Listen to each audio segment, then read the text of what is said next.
Boa tarde, sejam todos e todos bem-vindos agora a essa atividade que se inicia.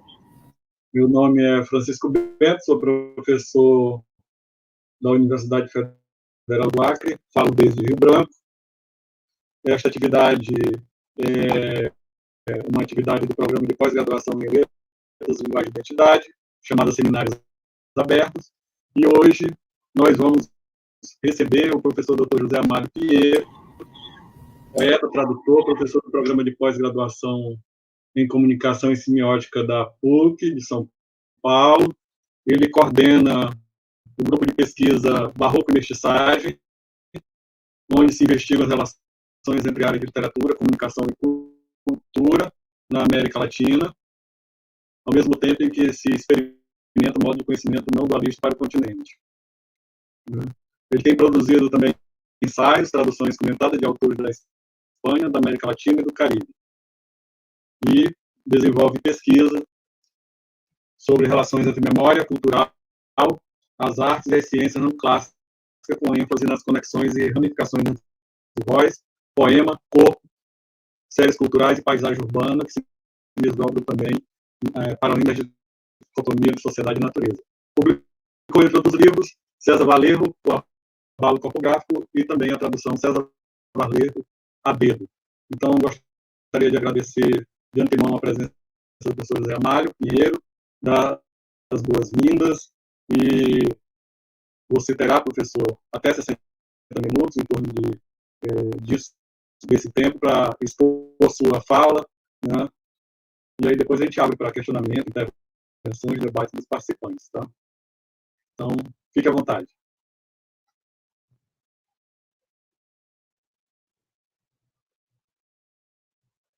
Seu microfone está mudo.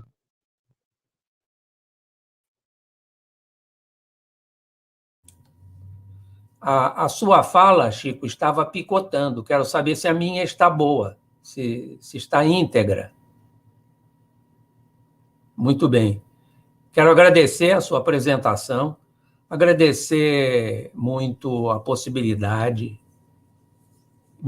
que me foi concedida pela UFAC, e é um prazer sempre vir pela primeira vez a uma universidade assim, da Amazônia. E quero agradecer muito ao Gerson, que realizou os trâmites para eu poder falar aqui com vocês.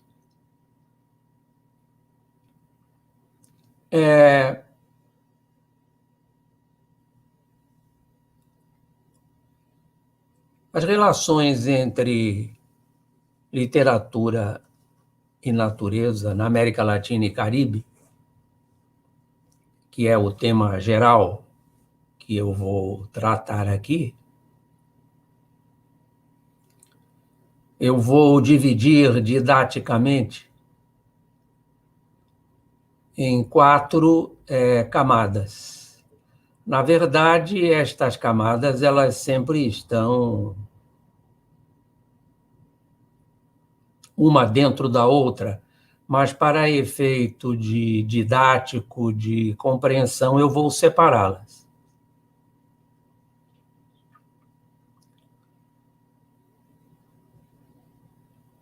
A primeira camada tem que ver com aquela frase do José Lezama Lima, poeta e pensador cubano, que disse que a América Latina era uma arribada de confluências. Ou seja, é um lugar para onde povos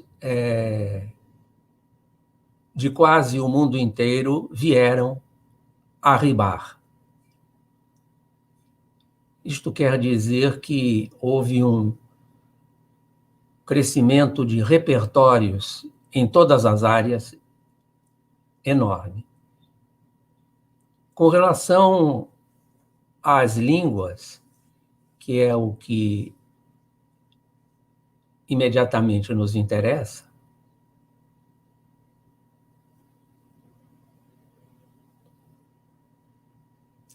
todas as línguas imigrantes e todas aquelas vindas da África, incluídos aí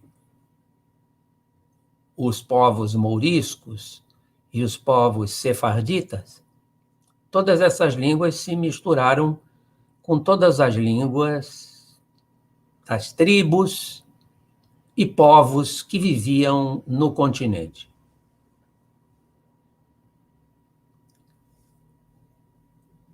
O que ocorreu foi uma multiplicidade linguística sem precedentes.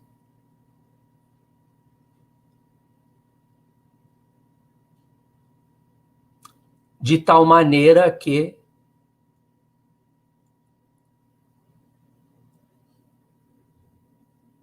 um enorme território de conexões entre línguas diferentes começou a se desdobrar.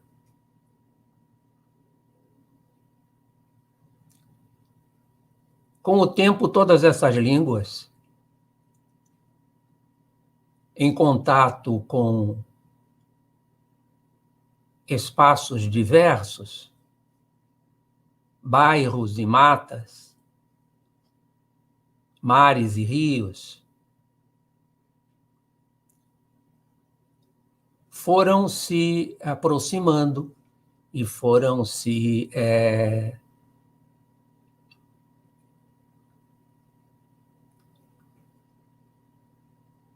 encostando cada vez mais, se aproximando e trocando sílabas e aumentando extraordinariamente o panorama de possibilidades de diálogo e de comunicação.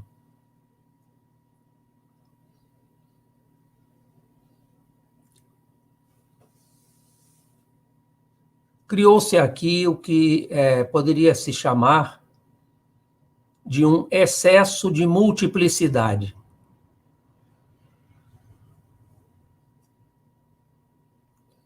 Este é o primeiro problema que eu gostaria de ressaltar para vocês. O múltiplo, que é multiplicante, já que o que ocorreu aqui foi a multiplicação sem limites do múltiplo,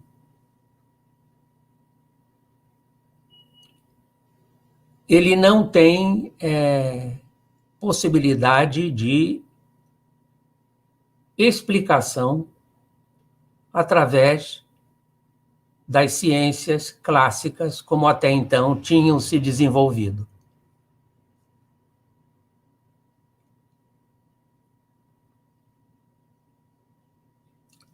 Visto que o múltiplo tem uma tendência clara, que é muito complexa, à variação. O múltiplo é um contínuo que varia.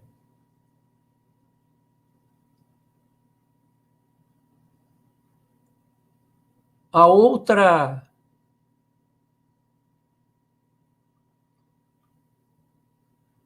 dificuldade trazida por esta, como eu estou chamando, multiplicação do múltiplo que varia,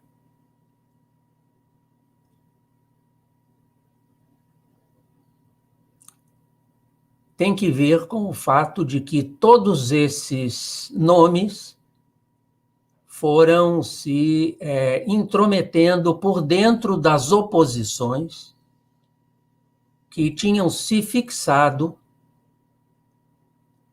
na Europa Central.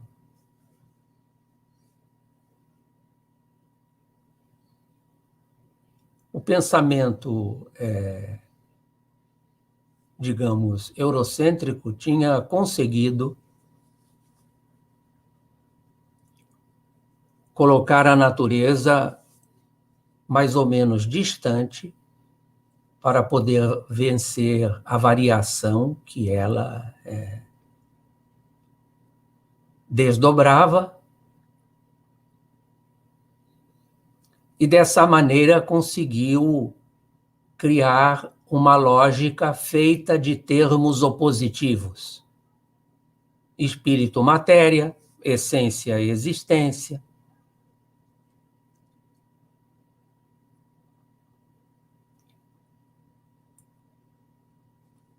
Na América Latina e Caribe, pelo menos nesses dois lugares que estamos vendo agora, com esta enorme intromissão de palavras entre as oposições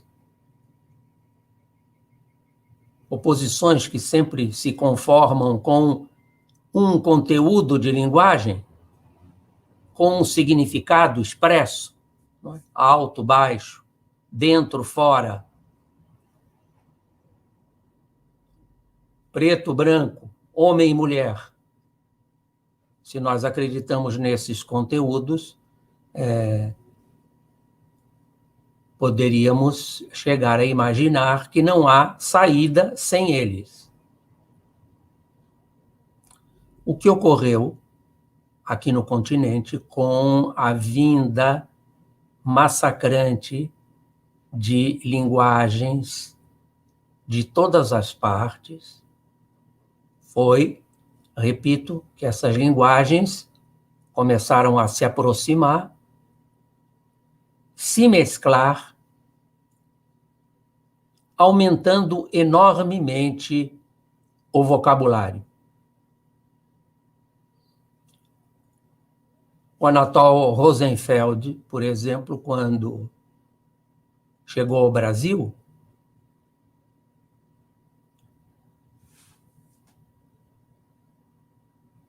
ele foi fazer uma viagem pelo país e ficou impressionado com o fato de que em cada região havia uma tal quantidade de regionalismos, brasileirismos, neologismos, gírias, que seria necessário para cada caso elaborar um grande dicionário específico. Isso não acontece só no Brasil. Isso acontece em todos os países da América Latina e do Caribe. Isto quer dizer que já percebemos por aí que a América Latina inaugurou uma nova complexidade.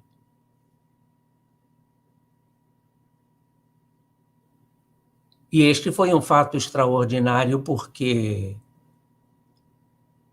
é como se a linguagem já estivesse domada através da fixidez dos seus conteúdos oposicionais.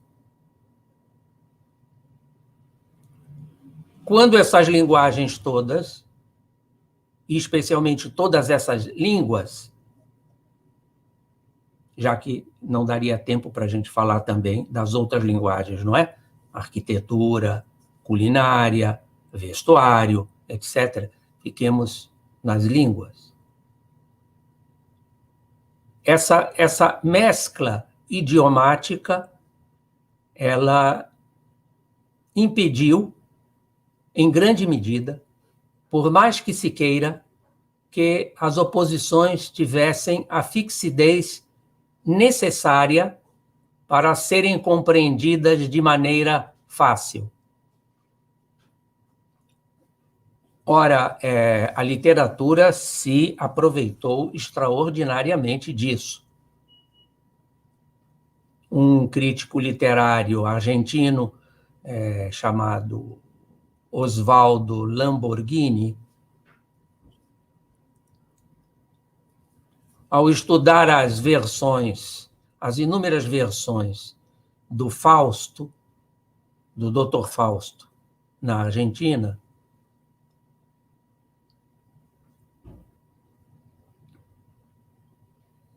disse que a Argentina é uma enorme planície de xistes, ou seja, há uma profusão paródica dada pela quantidade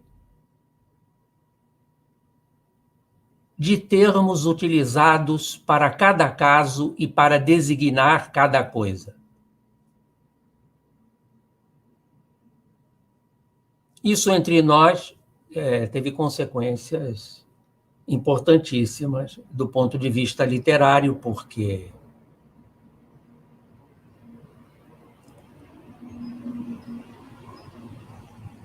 as tendências barrocas do nosso continente se aproveitaram demais desta proliferação, em princípio verbal, para desenvolver modos de criação específicos.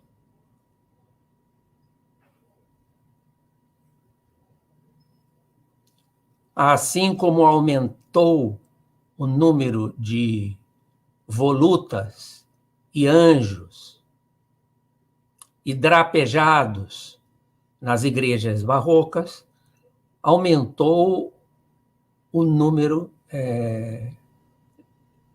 de conexões entre palavras. E começaram cada vez mais a surgir palavras valise,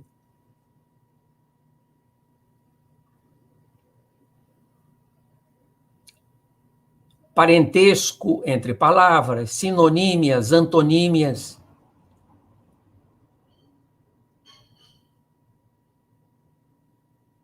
Tudo isso que o crítico cubano Severo Sarduy chamou de enumeração disparatada ou lista dispar. E também chamou de enumeração ampliada. Como há muitas coisas que dizer que não cabem dentro das dicotomias, você começa a enumerar aquilo que fica entre, para poder dizer algo que escape à lógica oposicional. Estou dizendo isso agora para vocês porque eu vou enumerar o quanto o modo de se tratar a língua tem consequências para o conhecimento.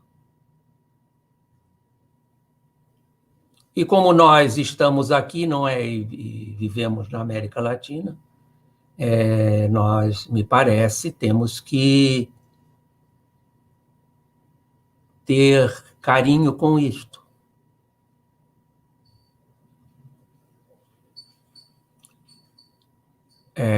Saber disso significa entender que não podemos ser obrigados a pensar de uma maneira que não tem que ver com o continente onde a gente vive.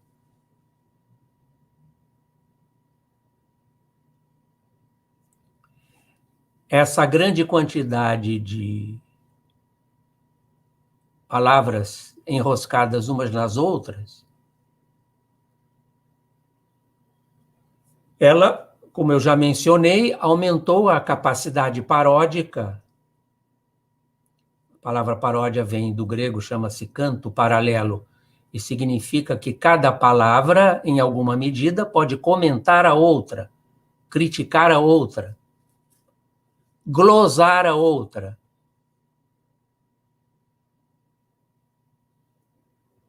E isto tem muito que ver com a produção literária, no sentido de que vão se criando textos polifônicos, a partir destas possibilidades paródicas, que são também possibilidades carnavalescas, como diria o Bakhtin, o russo Bakhtin, que escreveu muito sobre a carnavalização na Idade Média.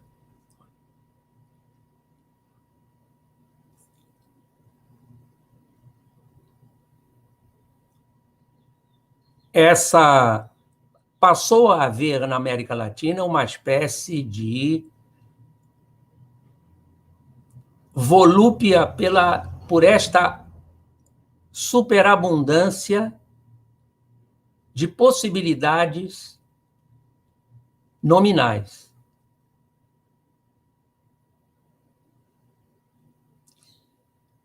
Isto já aparece nos primeiros grandes poetas da colônia. Esta capacidade de enxertar palavras dentro de palavras e do lado de palavras.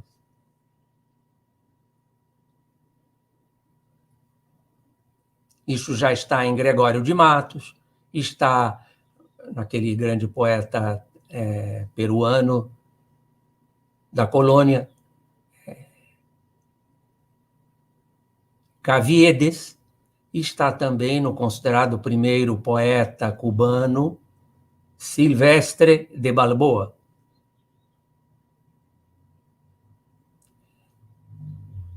Esta capacidade de enumerar, ampliando,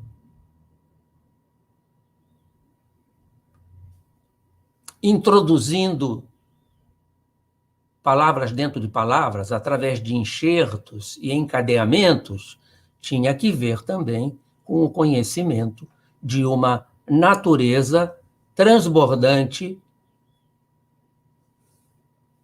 muito diferente daquela do Velho Mundo. Uma natureza que multiplicou os objetos, as plantas, as árvores, as frutas, os peixes, a quantidade de água.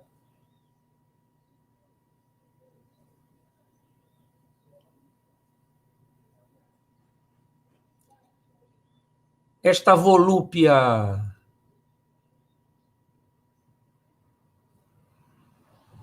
enumerativa, ela é uma parte muito frondosa da nossa literatura.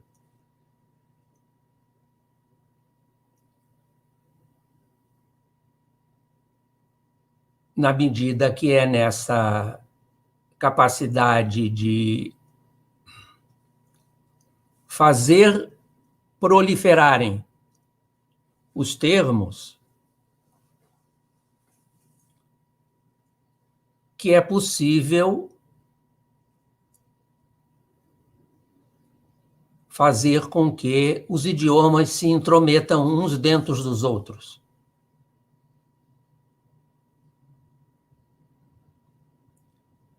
Isso pode redundar em obras como aquela do Wilson Bueno, o paranaense Wilson Bueno, que escreveu Mar Paraguaio, que é um livro escrito em portunhol e, assim como disse o escritor argentino Néstor Perlonger, é um livro que é um portunhol malhado de Guarani.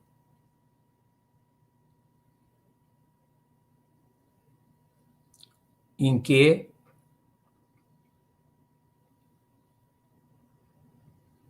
nós temos que aprender a ler um texto que não se mostra facilmente. Isto pode chegar a obras como As Galáxias, do Haroldo de Campos,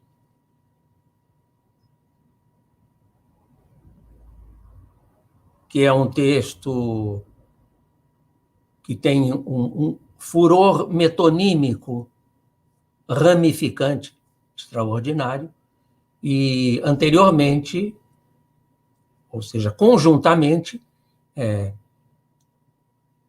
este outro paranaense, o Paulo Leminski, que escreveu Catatal.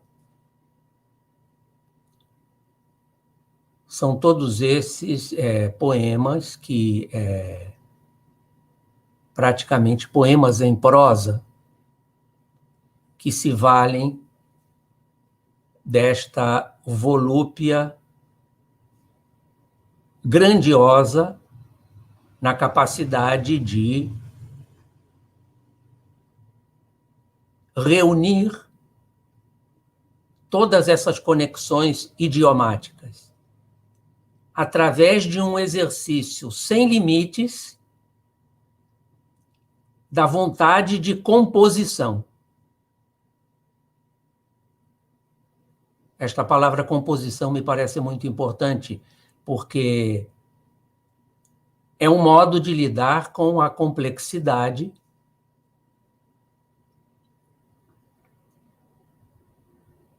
através de uma capacidade muito grande de realizar os encaixes necessários para que toda esta intensidade idiomática passe a funcionar como uma galáxia ou como um arquipélago. Quando você consegue fazer com que todos esses elementos se interliguem, você consegue dar um sentido à multiplicidade, que é justamente aquilo com que a história do pensamento europeu não conseguiu lidar.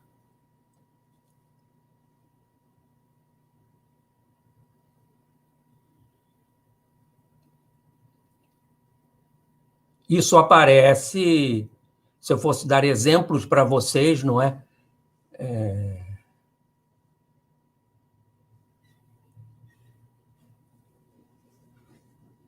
Jorge de Lima, por exemplo, tem um poema onde ele diz: quando ele vem, vem zunindo como o vento. Esta primeira fase do poema é uma frase bastante simples e, através de uma sequência, digamos, de linguagem normal, apesar dele estar se referindo a uma entidade religiosa, não é? Muito provavelmente do candomblé. Quando ele vem, vem zunindo como o vento. Depois disso é que fica mais interessante. Quando ele diz, vem como mangangá, como capeta, como bango balango, como marimbondo. Esse é um pequeno exemplo que eu queria dar para vocês de como a profusão idiomática ela tem uma utilidade extraordinária do ponto de vista da criação verbal e como serve para a gente superar as dicotomias petrificadas. Então, esse Deus que vem zunindo como o vento, ele não é nada manso, e ele pode ser mangangá, capeta, que é o diabo, bango balango e marimbondo. E também não é necessário entender exatamente o significado das palavras. Muitos de vocês podem não ter entendido, talvez não saibam o significado de bango balango. Mas não interessa, porque a força aliterativa e silábica é suficiente. Então você repare a facilidade com a palavra capeta e aparece junto de algo que é divino. Quer dizer que o divino tem o capeta e vice-versa. Isto é uma coisa típica dos lugares onde a proliferação verbal criou uma sociedade que é sacro-profana, e onde se supera a dicotomia entre sagrado e profano. Não quero dizer, evidentemente, vocês já devem ter percebido que em todas as situações essas dicotomias são superadas.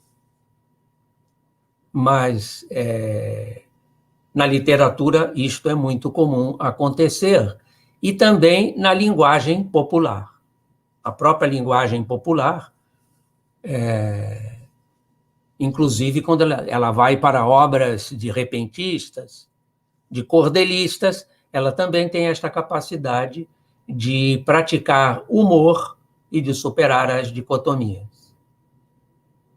E assim, digamos, passar a perna na lógica binária.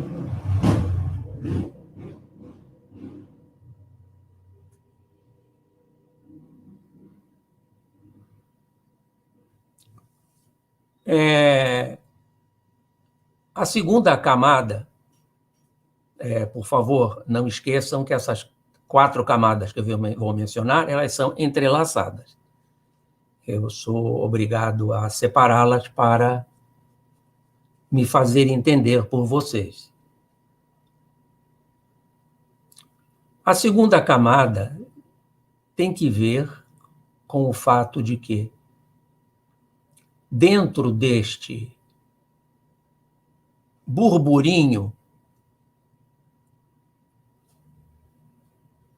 dentro deste vozerio idiomático,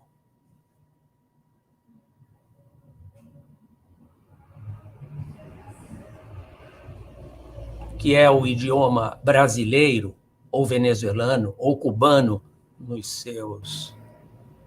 nas suas diversas regiões,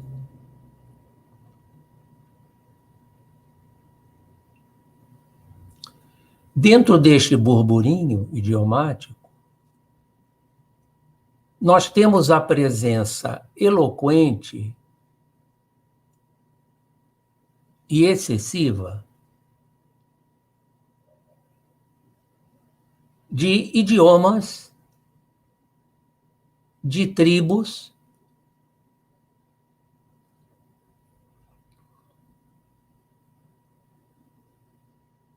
tanto do Brasil, no México, na Argentina, no Chile,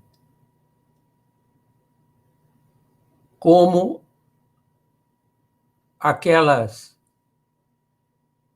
virtudes idiomáticas provenientes da África que se infiltraram dentro deste já entrelaçamento. Então, como se não bastasse esta possibilidade de junção entre as falas, que, é claro, essa junção saudável entre as falas nem sempre se dá, porque normalmente a linguagem oficial recusa esta junção e prefere utilizar uma espécie de jargão oficial dominante. Não é disto que eu estou falando. Este jargão oficial dominante só interessa para a gente tentar destituí-lo.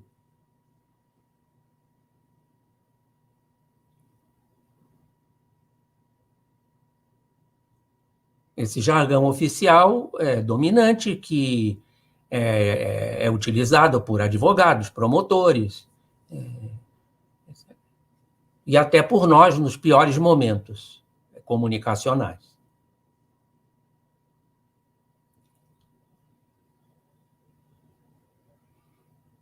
Mas todas essas palavras tupinizantes, como eu estava dizendo, ou africanizantes, elas têm um extraordinário valor literário, porque a maioria delas, em princípio, não tem significado, mas elas são muito sonoras.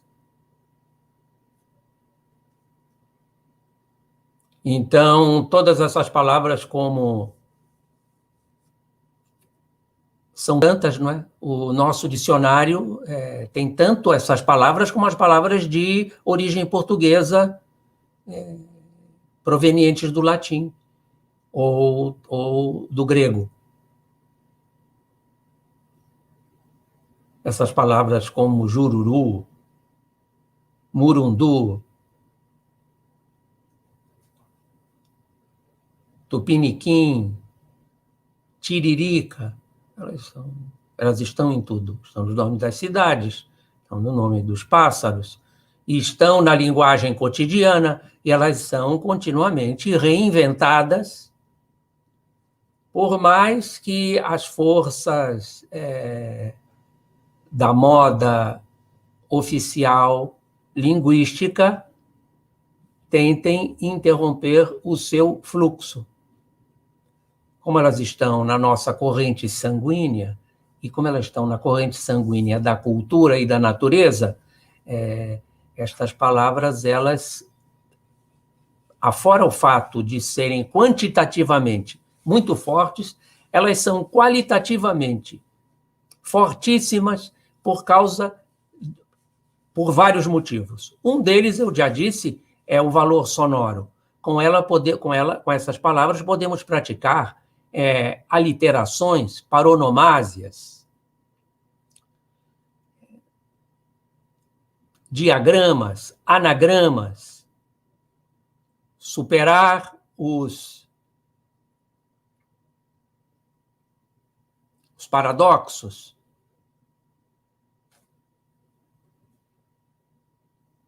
Este é um material verbal imperdível. Ele está embutido em tudo que a gente fala, mesmo quando não usamos essas palavras, que tenham origem decididamente tupi, para usar um ramo, não é? Tupi ou náhuatl, ou guarani, ou araucana, ou banto, ou quimbundo, ou iorubá, ou malê. Não podemos viver sem essas palavras. Por isso que os autores as utilizam tanto, porque elas não somente ajudam a realizar as conexões entre esse imenso universo de línguas que vão se aproximando e se conectando, vão se afastando, vão se aproximando, não só colaboram com isso, como elas têm um valor poético muito grande. Além disso, elas têm uma vantagem de ter, muitas vezes, valor sonoro, um valor poético sonoro, sem que a gente possa imaginar qual é o significado. Por isso que os poetas colocam tanto esses termos dentro dos seus textos, para, de alguma maneira, sufocar aquele pretendido significado exclusivo, que pretenderia dominar o texto.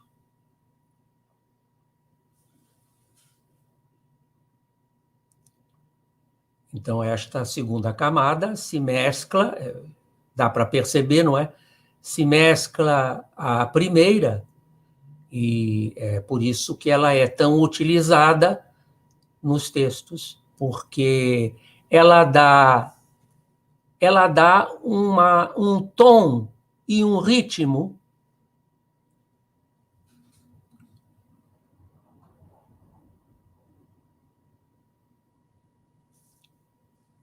mesmo nas situações de linguagem onde aquele termo não é diretamente de origem tupi ou africana. Não se trata de ficar procurando palavras que tenham essa origem. Se trata de que elas, em meio ao idioma e à fala geral, elas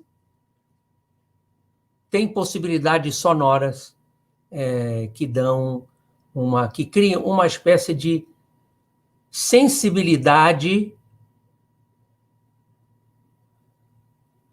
luso-índio negra, imigrante.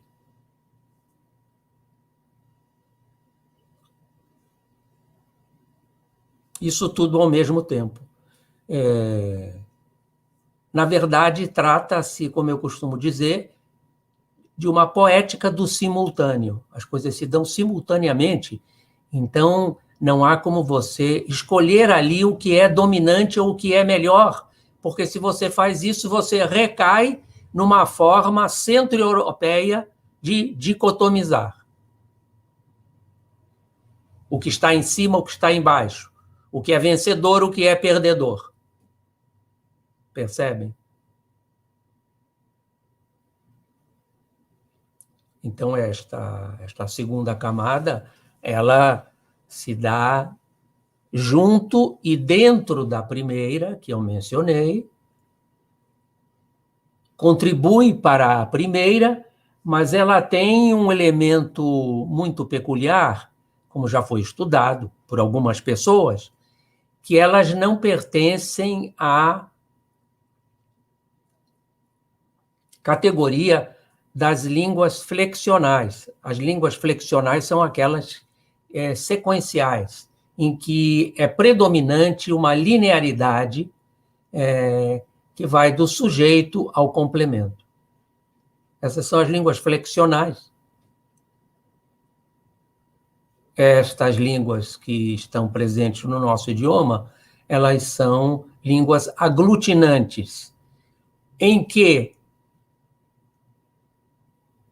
há um envolvimento imediato, concreto, do som com o corpo de quem pronuncia.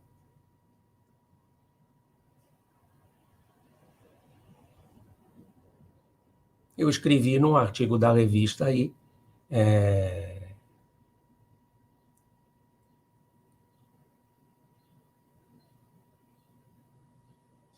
a respeito da palavra pororoca, porque ela é justamente uma delas. A palavra pororoca imediatamente faz com que a gente retenha na boca o som do encontro entre as águas do rio e do mar. Quer dizer, quando você diz encontro das águas do rio com o mar, você está dizendo algo muito menos poético, muito menos interessante do que pororoca. E assim para todas essas palavras.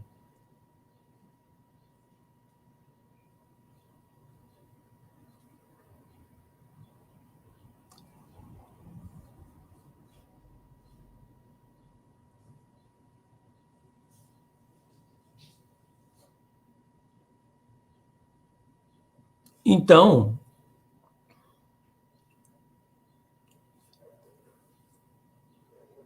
haveria muito mais a falar disso, mas passemos para a terceira camada.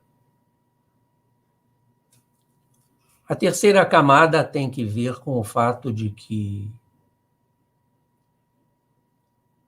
as vozes de todos os povos, oprimidos, perdidos, esquecidos, abandonados, vilipendiados,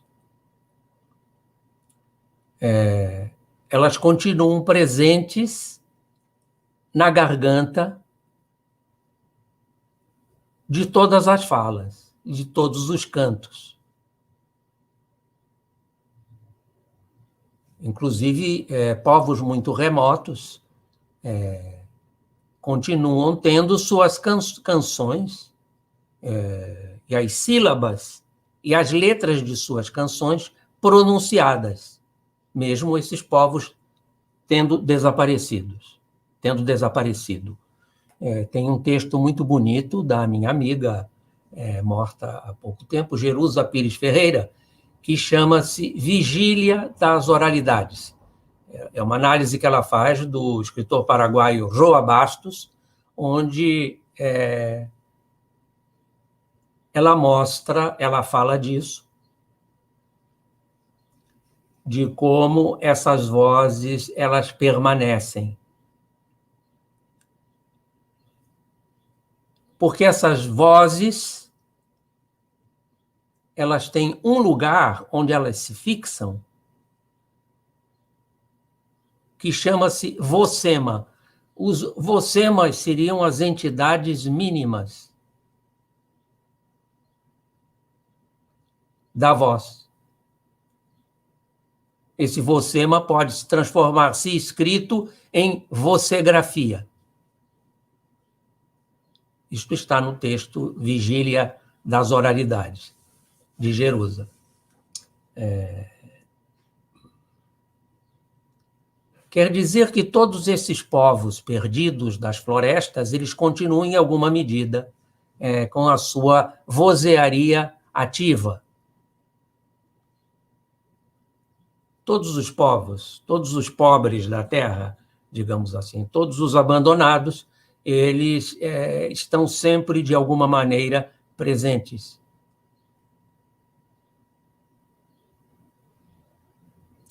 Este, claro, é um elemento que não se pode abandonar, é um elemento telúrico, tectônico, visceral das falas, e que pode reaparecer a qualquer momento.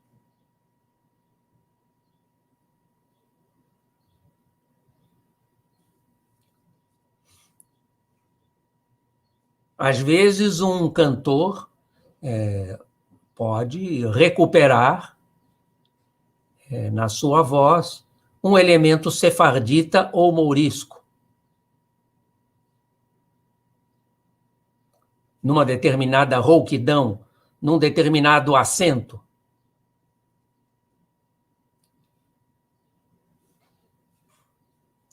Essas vozes, elas reaparecem muito em certas falas e em certos cantos. Elas aparecem muitas vezes em certas ornamentações vocais, ou glossolalias, ou em certos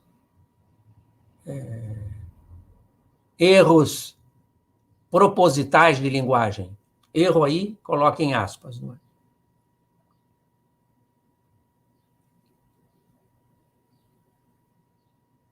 Por isso que todo grande escritor, muitas vezes, escreve errado de propósito. Ele escreve errado de propósito para aumentar o valor, a densidade de uma voz perdida que se quer recuperar.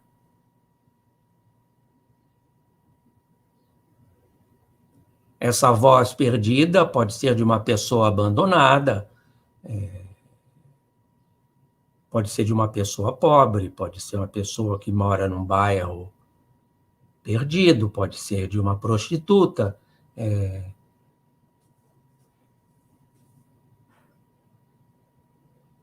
pode ser de uma pessoa que sofreu por causa da sua cor,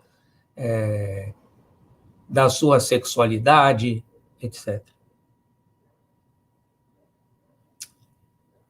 Isto é muito interessante e se mescla aquelas duas camadas.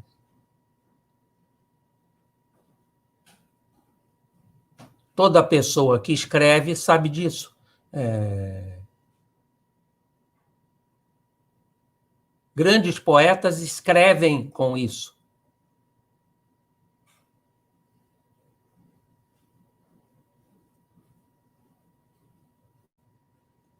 Isso é muito importante, isso aparece em mínimas inflexões de voz.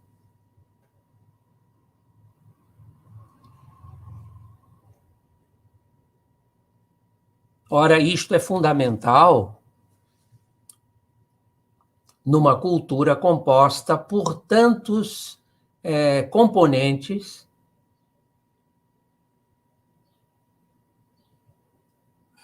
índio-negros, índio-mouriscos, etc. A Adriana Cavareiro chama isso de um elemento feminino da voz. É um feminino que pode estar em mulheres e homens, que é essa voz é esse elemento vocal ao qual já não interessa o significado.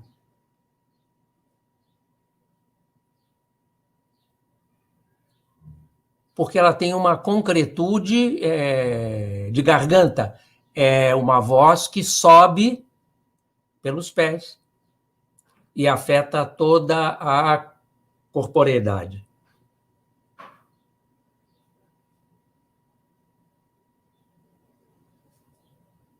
Então, nós temos muito aqui, não é? Nós temos demais. Na América Latina, esta capacidade de provocar uma espécie de literatura da voz, que quase poderia se chamar, ao invés de literatura, quase que deveria se chamar vocotura. É mais uma voz no papel que passa pela letra. Também é importante a letra, mas a voz é que tem essa marca.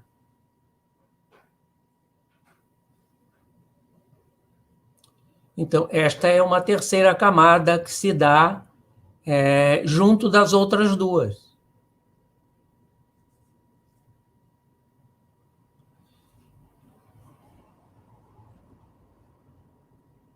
Por isso que o mais importante num texto, muitas vezes, não é descobrir o significado. Eu acho muito atroz a necessidade de alguém ter que saber qual é o significado profundo, entre aspas, nesse profundo, do texto. Quando, na verdade, o que existe aí, a partir disso que eu estou dizendo, é uma espécie de campo de sentido, ou campo semântico muito complexo, entremeado, de tal maneira que não cabe querer saber qual é o significado.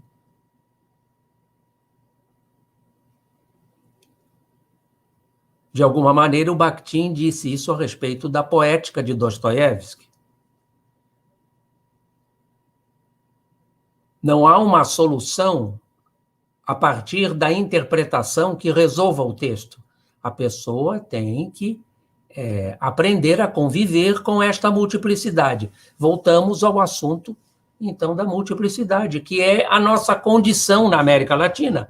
Por isso que ela é considerada um lugar em desordem, ou um lugar do mal. Na verdade, o que é insuportável, o que sempre foi insuportável na América Latina, é não se poder atribuir a ela o significado que as coisas eurocêntricas têm. Um cara que gostava da América Latina, um francês que gostava da América Latina, ele disse o seguinte a respeito de nós. Foi o Montaigne, que é uma figura razoavelmente manjada, não é? Ele disse isso lá por 1500 e pouco. Não há nada de bárbaro nem de selvagem nessas nações. O que acontece é que cada um chama barbárie a tudo o que é diferente de seus próprios costumes. Bastante simples isso, não é? O grave é que os próprios intelectuais da América Latina, grande parte deles, façam o mesmo. Queiram simplesmente colocar a América Latina em ordem. O múltiplo pede uma nova concepção de conhecimento e uma nova concepção do universo, fundada numa composição múltipla e simultânea. E olha que estamos falando aqui apenas da língua. Se fôssemos falar de outras linguagens, ficaria ainda mais candente o problema. A outra camada é da natureza e está relacionada ao fato de que, isso já vem sendo estudado há um tempo, a natureza ela é uma paisagem sonora, feita de insetos, mares, rios, árvores, vento. Eu acho que eu não preciso enumerar para vocês tudo que seja isso, não é? Tudo que seja essa paisagem sonora, animais, etc. Esta paisagem sonora é tão forte que certos escritores podem até querer que esses elementos da paisagem passem a ter vida no texto, como é o caso da onça em Guimarães Rosa.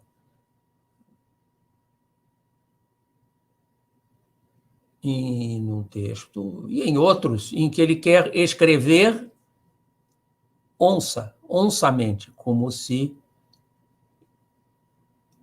ela pudesse falar no texto.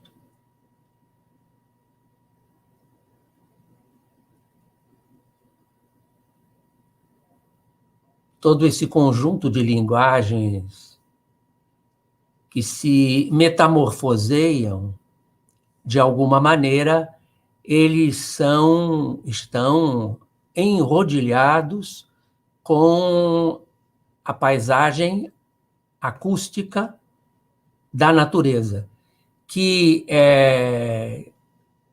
de um modo inesperado, reapareceu com a conquista no mundo. E se ficou sabendo que havia uma profusão de elementos enorme que eram necessários ser levados em conta.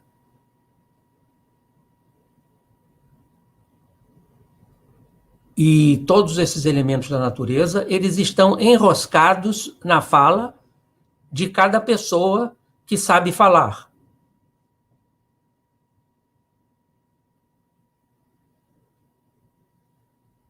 E que deixa que esta profusão sonora apareça. Vejam o que diz, por exemplo, isso foi tirado do livro desta italiana Adriana Cavarero, o que diz um poeta caribenho chamado Edward Kamal Braithwaite. Ele diz assim: essa situação não diz respeito apenas aos diferentes... não dizem respeito apenas, à contaminação dinâmica de línguas diversas. Essa seria a primeira camada, não é? Mas também a vinculação aos diferentes universos sonoros do ambiente natural, em que nascem e se desenvolvem. Então, ele mostrou bem aqui essa quarta camada, que também atravessa aquelas camadas anteriores que eu mencionei. A minha opinião é que não se pode compreender bem a literatura da América Latina e do Caribe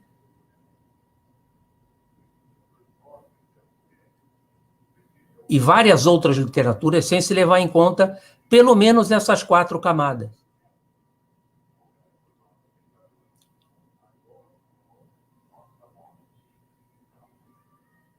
Bom, são 18 horas, então eu cheguei a 1 hora da minha exposição. Eu fico, então, aqui aberto às perguntas. O que vocês acham?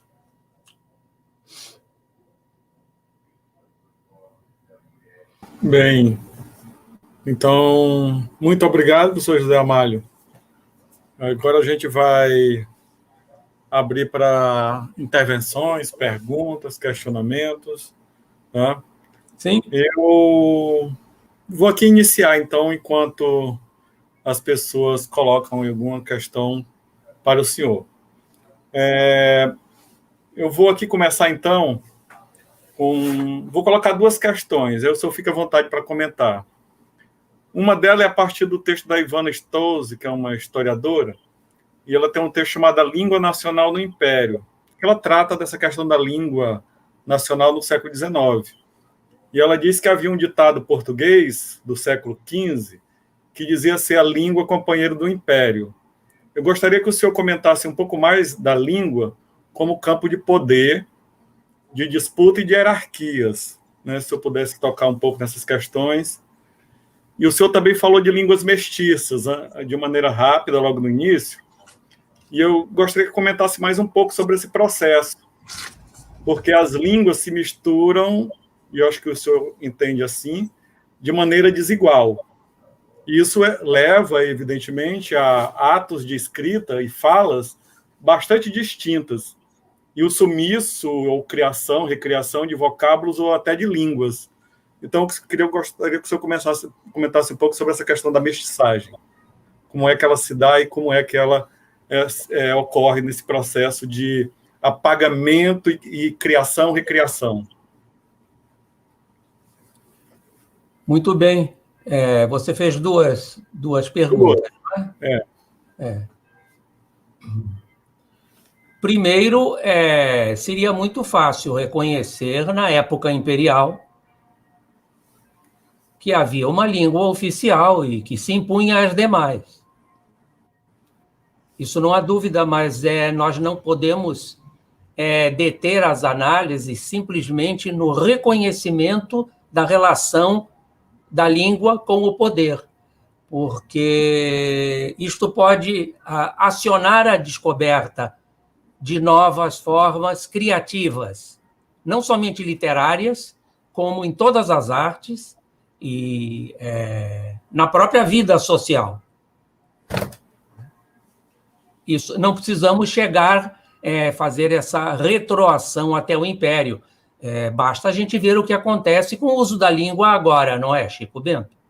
Existe uma língua que eu diria que ela nem é língua, ela é um jargão oficial, saído diretamente do mundo executivo e industrial, e inclusive,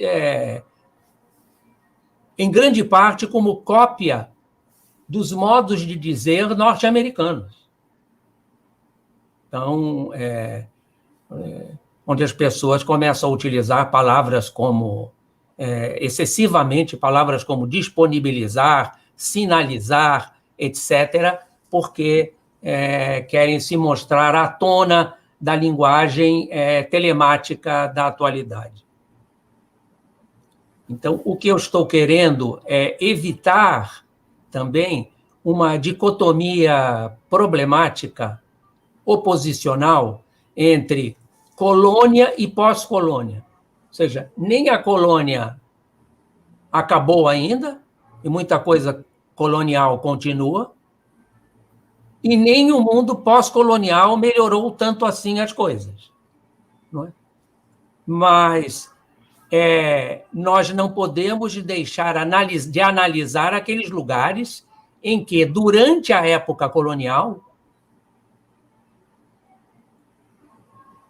novos modos de ver o mundo se elaboravam, independentemente dos modos trazidos para cá.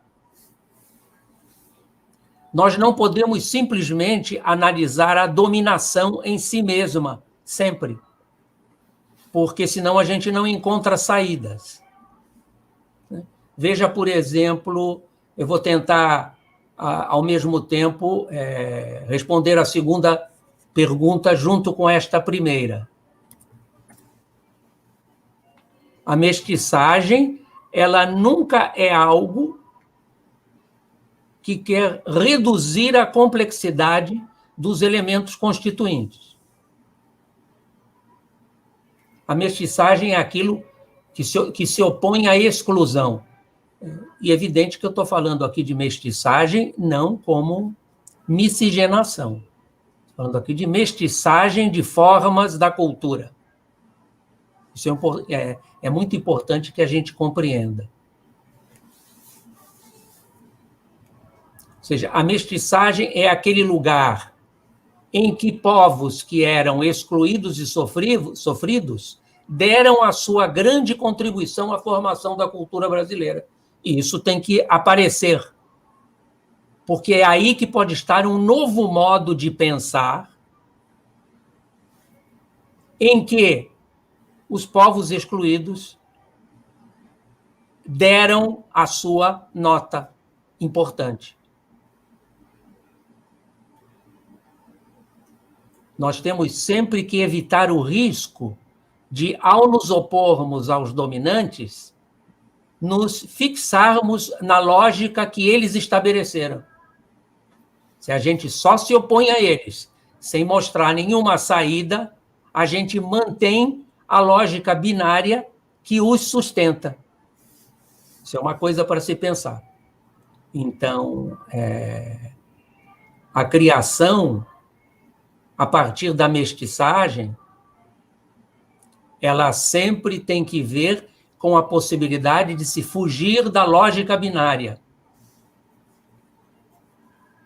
E não somente criticar a lógica binária que comanda. O Severo Sarduy, por exemplo, a respeito da língua, disse o seguinte: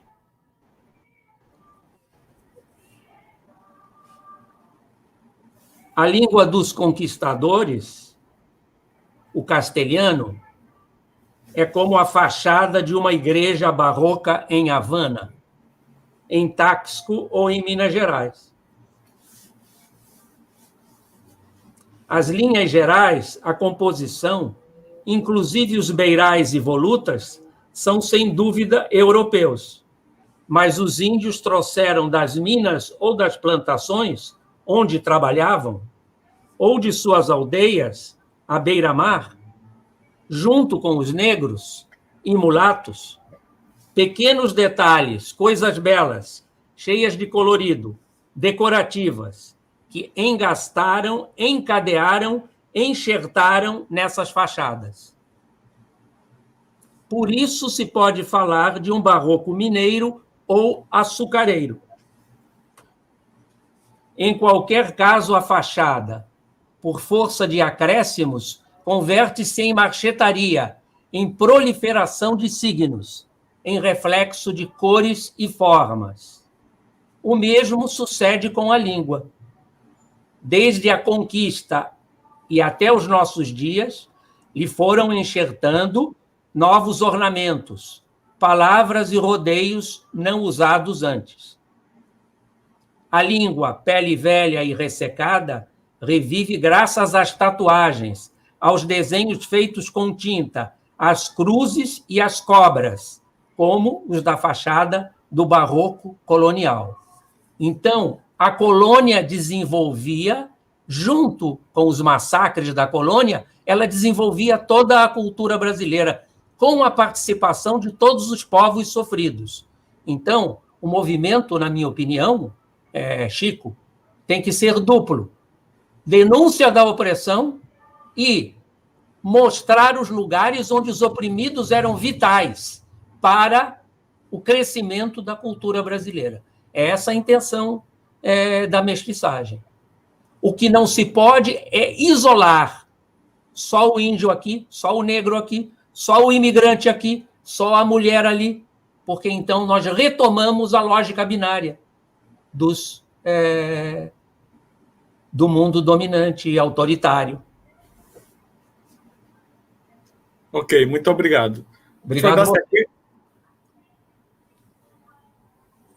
Vou dar sequência agora, professor. Ainda vai falar mais alguma coisa? Que aí tem mais perguntas. Não, tá bom. Tá bom, senão isso aí vai se estender muito. Tá bom. Então, tem uma pergunta do professor Gerson Albuquerque e do professor Armstrong, que aí eu vou fazer duas na sequência, e depois o senhor responde e depois a gente abre para mais. Ou você prefere de uma em uma? De uma em uma é melhor, porque elas até estão... De uma em uma. A primeira do Gerson. Sim. Ele pergunta: a natureza como paisagem sonora tem a ver com a linguagem como produto das paisagens ambientais, sociais, das quais nos fala Eduard Glissant? Sim, tem que ver. Tem que ver, porque essa natureza ela é ligada, muito ligada ao homem que vive ali. Mas, ao mesmo tempo, a natureza tem uma linguagem própria que independe do homem. Isso é necessário que a gente veja, não é? Nós temos que considerar a ligação entre o homem e a natureza, mas, ao mesmo tempo, perceber que a natureza ela é, nesse sentido, superior às mazelas do sujeito. Então, não podemos correr o risco de botar o sujeito como proeminente diante da natureza, porque foi isso que fizeram na Europa Central, não é? Criando uma linguagem abstrata que afastava o homem das coisas e dos sujeitos. E, claro, Gerson, quando eu falo de paisagem sonora, eu não estou falando apenas de uma natureza virgem, separada do homem.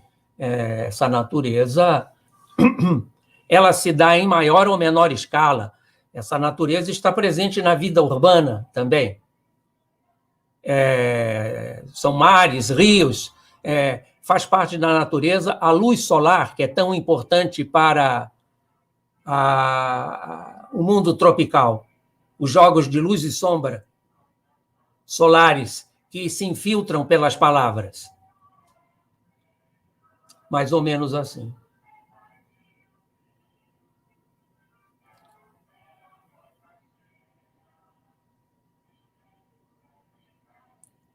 Está sem som. Desculpe, eu coloquei aqui no mudo e esqueci. Tem mais pergunta na sequência? E aí eu vou colocar mais uma para o senhor. Deixa só um instante eu encontrar aqui.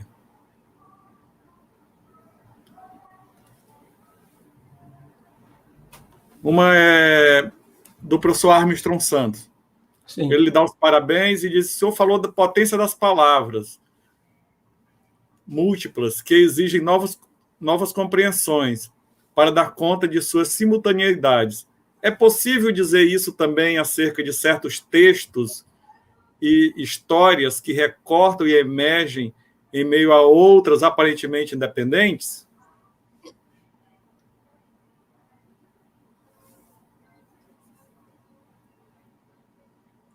Olha, se eu entendi, Armstrong, obrigado primeiro. Se eu entendi a sua pergunta, esses textos e histórias, eles existem de maneira coletiva e anônima em todos os lugares. Quaisquer pesquisas que se façam detidas, não é? E tem etnógrafos e antropólogos que fazem isso atualmente, quaisquer pesquisas que se façam vão descobrir histórias muito importantes relacionadas a mitos, etc.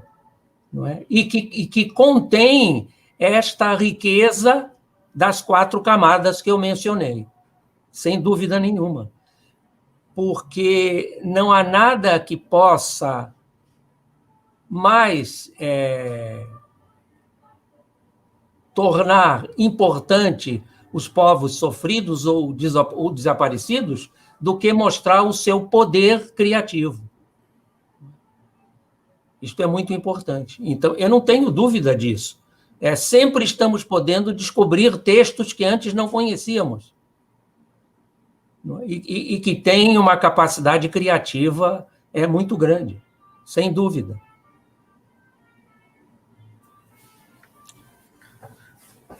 Na sequência, temos uma pergunta da professora Maria Inês de Almeida.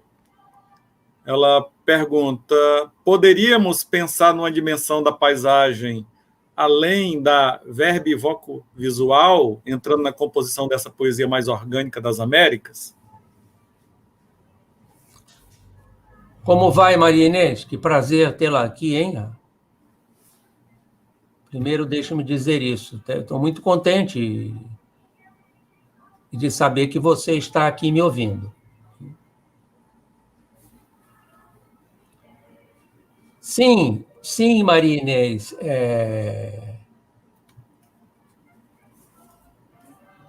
Existem estudos que já falam desta linguagem da natureza, independentemente da verbivocovisual. A verbivocovisual pertence ainda ao signo, mas a natureza possui uma fala, um movimento que fica aquém do signo. Foi isso que eu quis dizer também quando busquei responder ao que tinha me perguntado o Gerson. Nós não podemos transformar o sujeito de novo em dono do universo. Porque senão nós acabamos por praticar uma espécie de semiocentrismo, ou seja, nada há fora do signo. Este é um problema, então, não há dúvida de que existe uma linguagem da natureza espalhada por aí, não é? Em larga escala, uma linguagem das folhas, dos animais, uma linguagem interna das plantas, dos insetos, e o que nós temos que fazer é nos entrosar com essa linguagem. É somente revelando o entrosamento com essa linguagem que a gente pode demonstrar que está interessado em mostrar os crimes contra a natureza. O que eu estou querendo mostrar aqui, falar aqui, é como os crimes contra... Para você ficar contra os crimes da natureza, não basta falar em proteger a natureza. Esta é que é este que é o assunto. Existe um camarada que estuda isso. Acho que se vocês clicarem aí no Google o nome de Daniel Velasco, vai aparecer um artigo dele falando disso. Não é? Esses estudos vêm de muito longe, inclusive, não é? Sobre a importância da natureza como tendo um tipo de voz que é, evidentemente, muito anterior à voz humana e, portanto, essa voz não depende apenas do signo criado pelo homem, este signo que a gente aprendeu a ver como composto de significado e significante. E o mundo aí, o resto do mundo, seria o referente. Esta noção sociriana, ela cai por terra diante dessas camadas que eu estou mencionando para vocês aqui. Mais ou menos assim.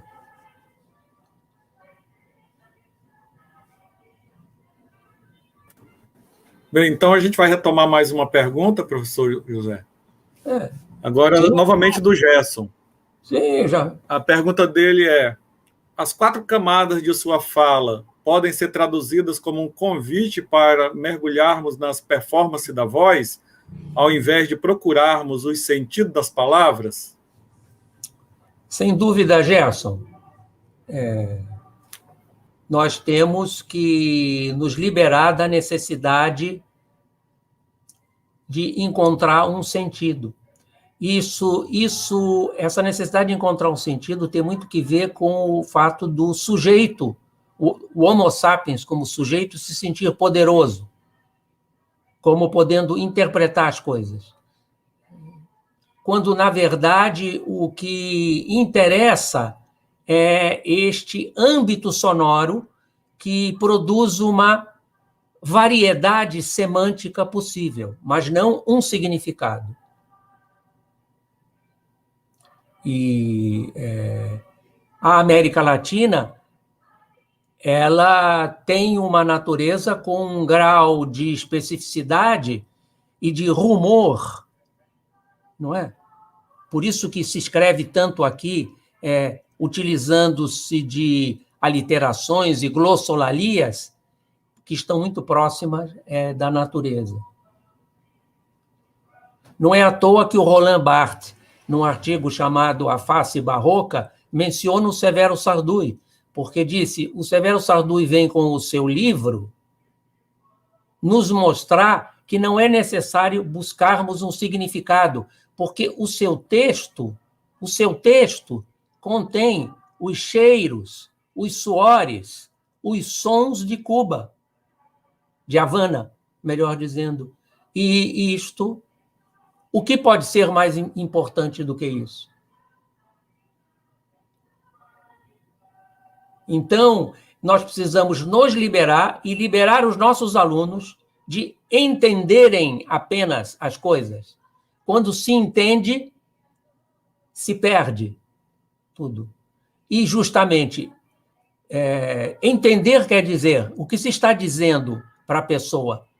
Quando se obriga a que ela entenda, se está dizendo, olha, você é um ser racional, você não é um ser físico. É a separação entre mente e corpo, que é um corolário da separação entre espírito e matéria. Não é? Desde que se separou espírito de matéria, era importante que se compreendesse sempre o espiritual. Por isso nós aqui éramos selvagens, porque seríamos muito corpo. Agora a gente já sabe, depois de tantas pesquisas, que corpo e cérebro são uma coisa só. Não é? Então, deveríamos poder sossegadamente ler os textos, escutar músicas, todas as atividades para poder captar esta multiplicidade de sentidos que ela fornece. E, claro, também os significados que estão subjacentes ali, que nunca são um significado decisivo. Esse é o problema, nunca são um significado decisivo. Inclusive, já tivemos grandes autores para mostrar que o significado final é a pior coisa que se pode fazer com uma narrativa. A narrativa mais vulgar, mais violenta e que existe em grande número hoje, é feita de uma continuidade de princípio, meio e fim, onde você, claro, compreende, porque é óbvio. Então, por isso que tantos autores começaram a inverter o processo da história, começar do fim em vez do começo. Julio Cortázar propõe vários modos de leitura por o livro Rayuela, não é? O Jogo da Amarelinha. Os exemplos são inúmeros, por isso que os poetas passaram a dar título aos poemas como um processo de paronomástico, aliterante, não é? Como o Nicolás Guillén, o cubano Nicolás Guillén, o negro cubano Nicolás Guillén, que dá título do poema dele como Songorocosongo. Ou seja, estou fazendo um poema para dançar, não para se entender. E por aí afora. Daí o grande equívoco da pessoa que não recebeu porque foi perseguida, colocada para o lado, ela entra na faculdade e aí quer ficar perita em entender. E aí ela faz o jogo do inimigo, que a excluiu, ficando parecida com ele. Se preocupando com o significado. Eu não tive poder, agora eu vou ter poder, eu vou entender. Porque é claro que vocês já devem ter percebido, o poder tem que ver com o significado. Quem detém o significado, ou seja, o conteúdo, detém o poder. Então, se nós vamos nos interessar apenas pelo conteúdo, mesmo que ele seja o conteúdo do sofrido, nós estamos fazendo a jogada de quem imaginou o mundo a partir do significado. Isso é bastante sério. Se não nos fizesse rir também, isso seria bastante sério. Então, a América Latina, ao tentar entender as coisas, ela recupera o modo como ela foi oprimida e faz justamente o que os opressores querem.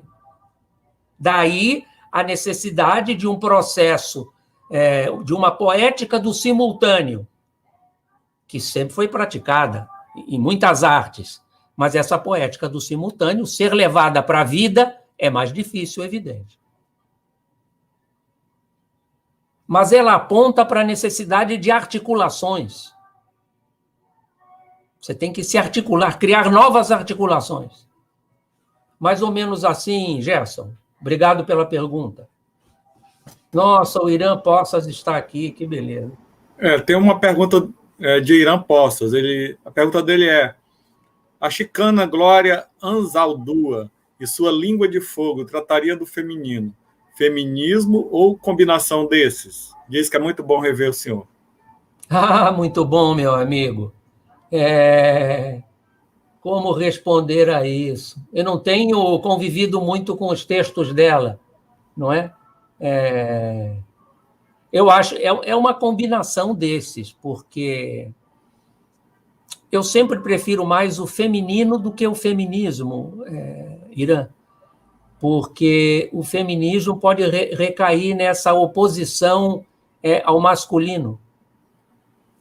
Então, acentuar a dualidade, ao passo que o feminino ele é algo assim, fêmeo, índio, negro ao mesmo tempo.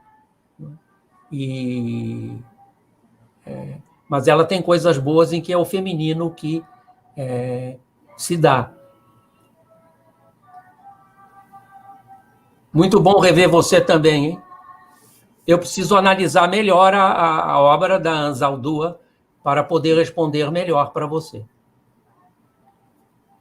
Então, a gente tem mais uma pergunta, professor, da Shirley Alzeman. E a pergunta dela é: de que forma as línguas minoritárias interferem nesse processo?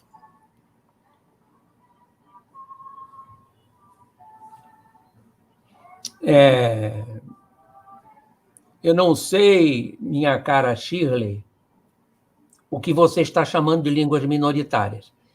Se você está chamando de línguas minoritárias as línguas dos povos que são chamados de minoria, mas eles são uma imensa minoria, não é? Essas línguas minoritárias seriam as línguas afro, as línguas indígenas. Essas línguas compõem mais da metade do nosso dicionário. Elas estão em tudo. Elas interferem em tudo. Não há poeta, não há cantor que não utilize essas línguas em todos os lugares. Agora, se isto é mencionado, isto muitas vezes não é mencionado, mas é o que nós precisamos fazer. Mostrar como essas línguas são importantes. Agora, elas não são importantes de modo isolado. Elas formam parte do compósito. Sem elas não poderia haver essa composição de forças. A gente tem que evitar o seguinte risco, de achar que a língua que sofreu mais é aquela que deve aparecer sozinha. Aí a gente vai fazer o mesmo, vai criar o mesmo modo de ação dos opressores. É preciso sempre pensar o mundo em relação. Os que sofreram, os que são excluídos, têm que mostrar que, diferentemente dos opressores, sabem atuar em relação.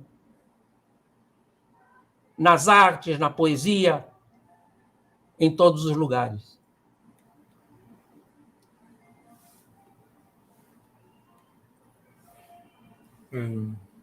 Professor, tem mais uma pergunta e aqui não sei se é uma pergunta ou um comentário que fala. É só um comentário. Tá bom. A classe dominante tende a tratar signo ideológico com caráter intangível, acima da classe, a fim de abafar ou de ocultar a luta dos índices sociais para tornar o signo monovalente. Aí faz uma referência a Bakhtin. Sim. Sim, a classe dominante ela tende a isolar pelo conteúdo o signo ideológico. E a gente tem que transformar o signo ideológico num lugar plural e de conflito. Ele diz isso num outro lugar. Qual é o nome desse nosso amigo? Não tem o nome de uma pessoa, mas está logado a partir de uma revista, Pasquinagem. Tudo bem, sim. Toda palavra, todo gesto, não precisa ser palavra, né? Todo gesto, toda roupa, todo signo, ele é um lugar de conflito social. E conforme você utiliza aquele signo, evidentemente que você pode ficar do lado de quem é o opressor ou o oprimido. O que tem que se fazer é mostrar o signo como um lugar de conexões plurais, que ninguém é dono dele, em todos os lugares. Isto não é fácil de se fazer, porque se você é explorado signicamente, ou seja, semioticamente, a tendência é você depois querer se apossar do signo para dominar o outro. Isso não se deve fazer, porque você faz o jogo do inimigo. O Marx tinha uma frase que ficou até famosa. Ele, falando da oposição, disse: você termina por ser, você acaba sendo determinado por aquilo a que se opõe. Se você se opõe sempre a uma coisa, você não vê o que está fora e faz o jogo do dominante, porque ele quer deixar você pendente desta oposição. Por isso que a gente não pode sempre se manter na posição defensiva. E é necessário ocupar os espaços abandonados. É isso que os opressores nunca suportam. Que você esteja se articulando com o que está do lado. Isso é importante da gente saber. Isso é bastante importante. Tem um livro chamado Armadilhas da Identidade, de um paquistanês que vive nos Estados Unidos, chamado Assad Haider. Ele mostra como, numa ocasião, as feministas apoiaram uma greve de mineiros nos Estados Unidos. Os mineiros estavam numa greve lá e elas resolveram apoiar. Eles estavam naquilo de não comer e tal. Elas foram lá, ficaram com eles sem comer. Então, reparem que interessante. É evidente que esses mineiros operários eram, na sua maioria, homens autoritários, não é? Autoritários, não é? Mas elas superaram isto porque perceberam a necessidade de articulação. O que elas perceberam? Quem está lutando pelo feminismo ficar só do lado de quem é feminista, me parece óbvio, não é? Este é um problema que está acontecendo no mundo atualmente. Ou seja, você luta só pelo igual.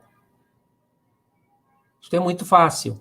Não sai nenhuma modificação disso aí. Então, elas foram apoiar os mineiros. O que aconteceu na primeira passeata de orgulho gay,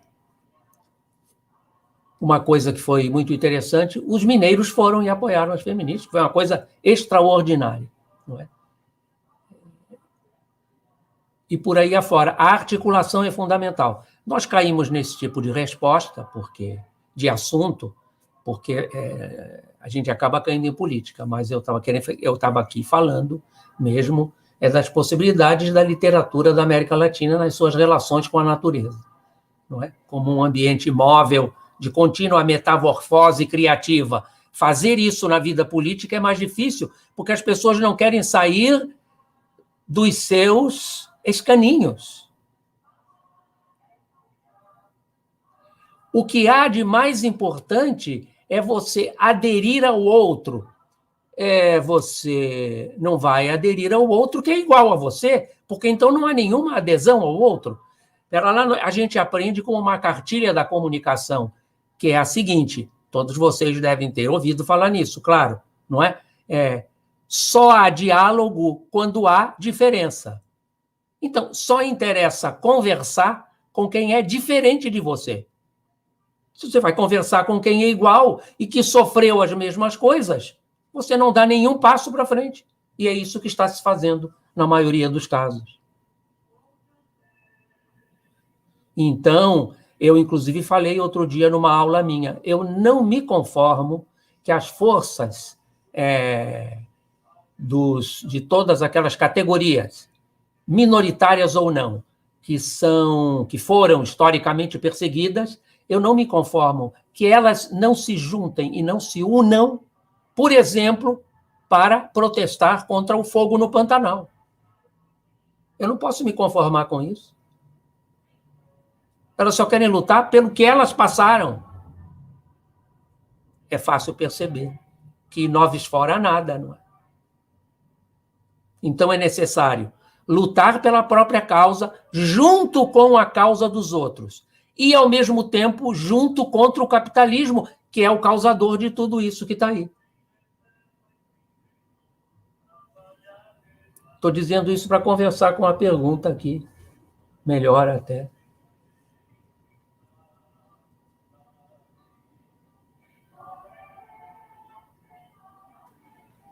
Dando continuidade, professor, já quase a gente se encaminhando para os finalmente. Tem mais uma pergunta aqui. A pessoa se identifica como Piotr e diz: tem uma dúvida sobre a priorização do conteúdo sobre a forma como meio de preservar a hegemonia. Por exemplo, nos meios de comunicação de massa, a forma é quase tudo em relação ao conteúdo. A mídia aprendeu que tem que seduzir o leitor ou o telespectador, antes mesmo de informar ou desinformar. A sedução é tudo? Não estaremos aí no império da forma? Não. Isso é pergunta, é interessante, vocês fazem perguntas que é para responder muito demoradamente, a gente não tem condição, mas faz sentido. Primeiro,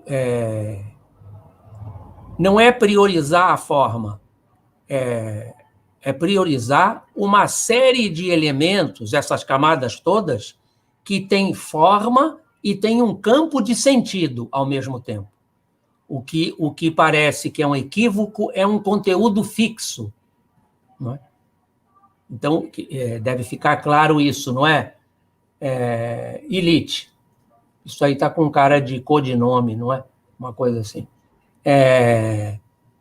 Segundo lugar, a sedução no mundo da publicidade e no mundo do mercado é simplesmente uma perfumaria para manter o conteúdo que lhes interessa, que é a oposição entre vencedores e vencidos. Não se iluda. Todas essas estratégias de publicidade, elas se dão porque já sabem que as pessoas estão inoculadas para ficar no alto e não embaixo. Por isso que elas querem comprar coisas bonitas, por causa da dicotomia que se situa nos conteúdos. Se você consegue superar essa dicotomia, você não compra esses produtos, porque eles passam a ser inúteis. Viu, Elite? Sem dúvida nenhuma.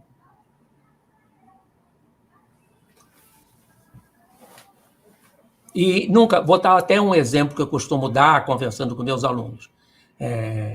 Dá para falar mais 2 minutos, Chico? Sim, tranquilo, pode falar. Tá certo. Repare bem aqui, pessoal, Elite, um exemplo curto, né?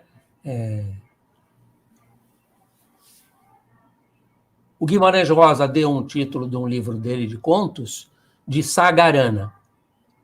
A palavra Sagarana, ela é composta por uma palavra, saga, que quer dizer épica, não é?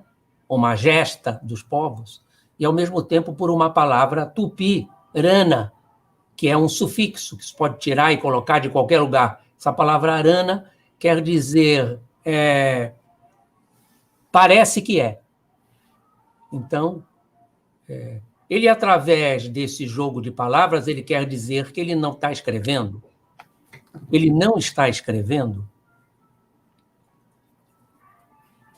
histórias épicas sobre o mundo mineiro, sobre o matuto mineiro. Ele está mostrando que o caboclo mineiro pode inventar novos modos de viver. Então, ele utiliza a palavra saga e coloca próximo a palavra arana, porque essa sucessão de 4 as faz com que urana entre dentro do saga.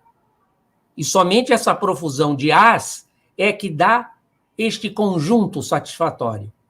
Se ele escrevesse épica-arana, estaria perdida completamente a ideia. Mas aí não há um significado, não há um conteúdo, há uma multiplicidade de possibilidades. Da mesma maneira, o Oswald de Andrade escreveu um poema cujo título é Amor e um verso que é Humor. Então, reparem, a forma é muito parecida. Só um fonema é trocado. Em vez do A, o U, não é? Amor, humor. Porque ele quer, evidentemente, dizer que o amor é uma coisa para se rir também e que o amor é feito de humores. Humores, ou seja, é para rir e o amor tem líquidos. Então, existe uma integração entre forma e conteúdo. Sempre há esta integração necessária, mas ela só pode se dar se você atualiza isso que se costuma chamar o significante. Mais ou menos assim. Ok. Tem mais uma pergunta aqui, professor. Claro. Bem curta e direta. É do Samuel Pinheiro. Como descolonizar?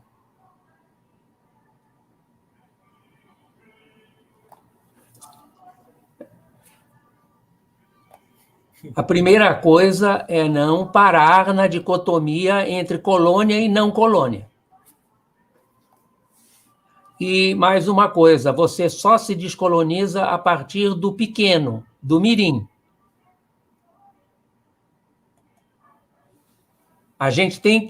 Nós próprios temos que aprender a nos descolonizar para podermos fazer alguma coisa pelos outros. Isso é bastante importante saber.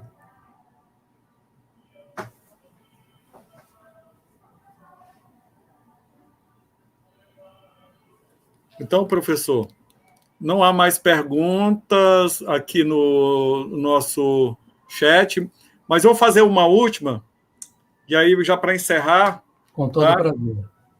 Que tem a ver com essa questão da natureza, que eu tinha anotado aqui, e aí, como eu iniciei, passei para os outros falarem, agora eu retorno, e aí talvez seja a última, não sei. Sobre essa questão da natureza, como eu lhe falei. Pegando um pouco essa questão mais histórica do processo de conquista, né, onde a natureza, né, nesse sentido bem ortodoxo, notadamente floresta, águas, os animais, os seus sons, né, foi o elemento mais impactante, né, nesse processo de conquista para esses conquistadores. Isso marcou profundamente o ato de nomear as coisas, os lugares, os seres vivos.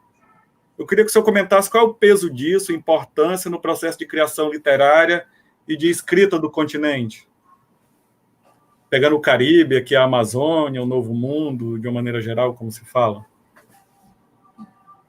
Bom, é preciso, eu diria que é o seguinte, respondendo assim, não demoradamente, não é? É preciso denunciar o impacto e ver o quanto a natureza está dentro de tudo que fazemos.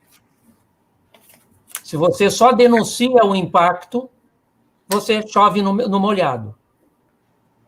É preciso mostrar todas as possibilidades que tornam a natureza algo intrínseco para nós.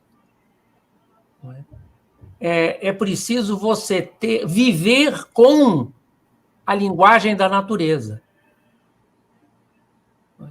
Isso é bastante importante. É isso tudo que eu estou querendo dizer aqui, justamente, que não podemos fazer nada sem a participação da natureza em todos os momentos da vida.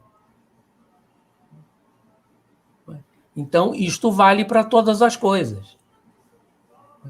Se nós não aprendemos a ver isso, nós nunca vamos conseguir sair dessas situações difíceis. Mas, para tanto, é necessário mostrar o potencial criativo da natureza. Esse potencial é extraordinário. Não é? A capacidade da natureza de se regenerar e por aí afora, de como ela está dentro de tudo que a gente faz, como ela está dentro dos poemas.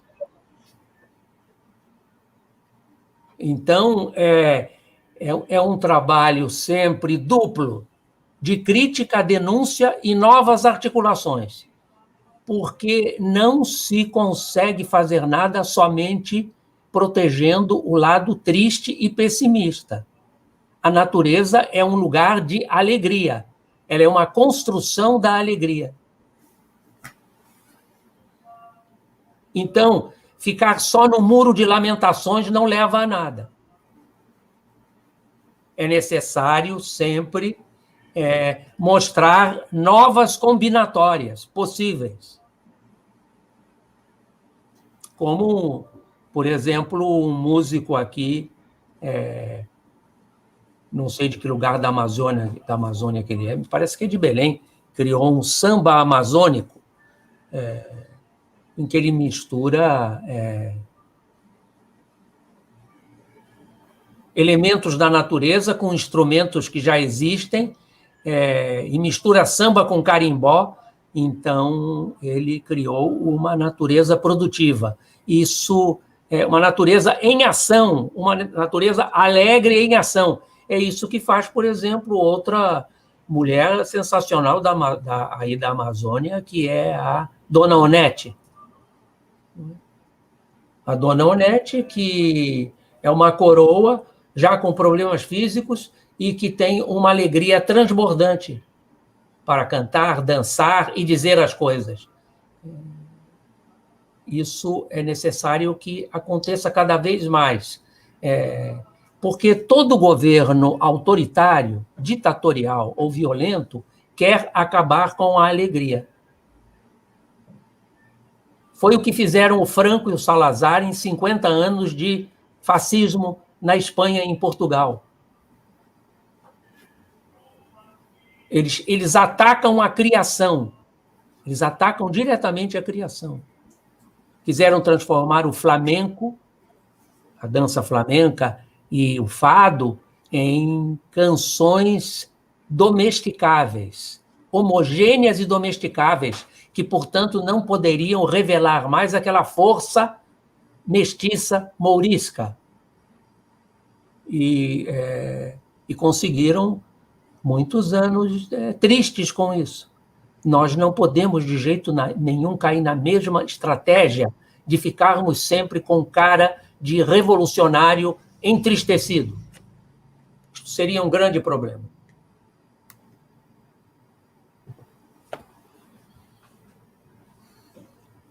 Ok, então, professor, não há mais nenhuma pergunta do público. Então, a gente vai passar para as considerações finais. Eu queria agradecer imensamente, né, a sua participação no nosso evento aqui da UFAC, do Programa de Pós-Graduação em Letras, Linguagem e Identidade. Né? Deu uma contribuição muito grande, tem muitos agradecimentos aqui em relação à sua fala.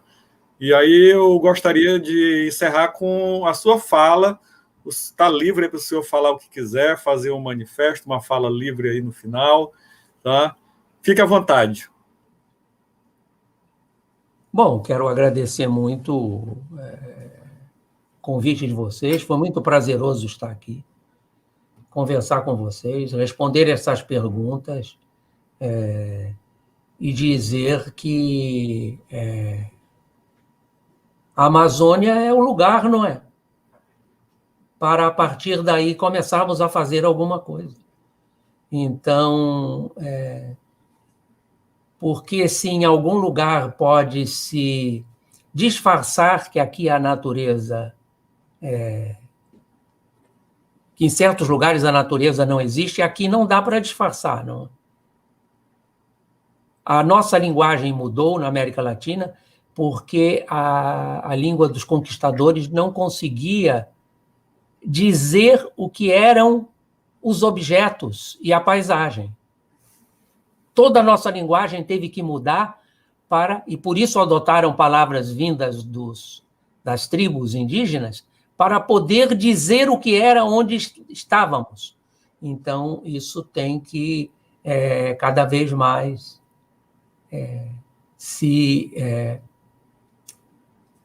entrar em ação. E, como estava dizendo,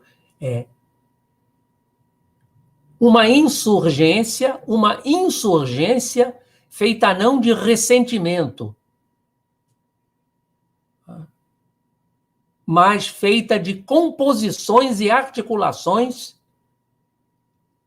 com força de vida. É isso que eu queria dizer apenas. Então, muito obrigado e boa tarde, boa noite, quem já se encontra na noite, em outros lugares fora aqui o Acre. E é isso. Agradecemos muito, professor.